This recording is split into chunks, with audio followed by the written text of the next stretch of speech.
Je m'appelle Pauline van der Straten-Noyet, je suis logopède et après avoir travaillé 10 ans en tant que logopède, j'ai commencé un doctorat à l'Université libre de Bruxelles. Je suis actuellement en deuxième année de thèse, je suis soutenue par le Belgian Kids Fund et je bénéficie de la bourse Antoine Dansbourg.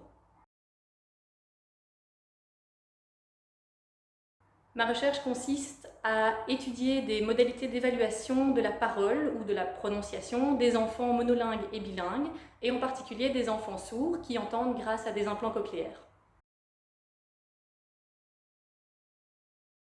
Je rencontre chaque enfant pour une séance de testing d'environ 1 heure, lors de laquelle je leur fais passer des épreuves de perception de parole ou de production de parole. Et je vais ensuite étudier la meilleure manière d'interpréter ces résultats pour des prises de décision cliniques en tant que logopède. Les décisions peuvent concerner la décision diagnostique, donc savoir si l'enfant présente ou non des difficultés de parole, et la décision thérapeutique, c'est-à-dire du choix des objectifs d'intervention. Dans la recherche, les enfants bilingues ont longtemps été mis de côté parce que c'est une population qui est très hétérogène et donc la recherche n'aime pas travailler avec autant de variabilité. Cependant, le bilinguisme est devenu vraiment la norme, surtout dans des endroits comme Bruxelles. Et donc il est intéressant de bien comprendre comment se développent les enfants bilingues, qu'ils aient un développement typique ou atypique, dans le cadre par exemple d'une déficience auditive. Si on comprend bien comment ils se développent, on va pouvoir d'autant mieux les accompagner et accompagner les familles dans les choix qu'ils peuvent faire par rapport à l'apprentissage d'une ou plusieurs langues. En logopédie, l'évaluation initiale des enfants est cruciale pour choisir de démarrer ou non un suivi. Cependant, traditionnellement, les méthodes d'évaluation sont centrées sur le développement monolingue et les logopèdes sont très en difficulté face aux enfants bilingues, puisque les enfants bilingues typiques peuvent avoir une parole, une prononciation qui ressemble à celle d'un enfant en difficulté.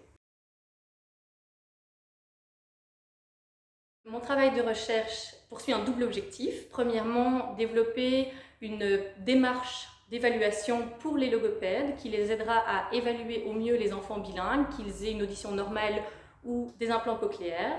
Et le deuxième objectif, c'est de décrire aussi les habiletés de parole des enfants bilingues qui ont des implants cochléaires, puisque cette population est actuellement sous-étudiée ou étudiée avec des méthodes qui sont plutôt normée pour des enfants monolingues, ce qui fait que cette population d'enfants bilingues avec implant cochléaire est très méconnue, ce qui entraîne évidemment des conséquences sur le soutien qu'on peut apporter aux enfants et à leurs familles en clinique. Pour beaucoup de familles, le bilinguisme est un état de fait, n'est pas un choix, et on sait maintenant que les enfants sourds, avec implant cochléaire ou avec appareil auditif, sont capables de développer plus d'une langue et que ça leur apporte beaucoup de bénéfices au niveau cognitif, au niveau social, au niveau identitaire. Maintenant, au niveau précisément de leurs habiletés de parole, on manque encore de données et mon travail, évidemment, projette de décrire ces habiletés de parole.